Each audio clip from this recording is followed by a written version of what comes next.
Friends একটু আজকে plastic দিয়ে তাই ঘিরে দিচ্ছি, বৃষ্টি বৃষ্টি পড়লে ছিটে ছিটে না পড়ে। আর এর মধ্যেও শুতে পারবে, কালকে একটু ভালোভাবে ব্যবস্থা করে দেবো।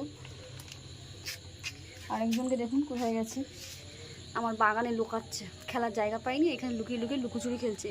টুকি, এই দেখে নিয়েছে, বেরো বেরো, দেখে নিয়েছি, আয় বাইরে আয়, বাইরে আয়। যাক, ভালো জায়গা পেয়েছে খেলা করার। আর এই একজন দেখুন, এ একটু উইক হয়ে গেছে, জানি না কেন।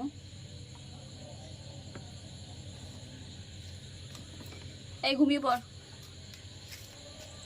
খেলা হচ্ছে, দেখছো দেখিয়ে গেছে।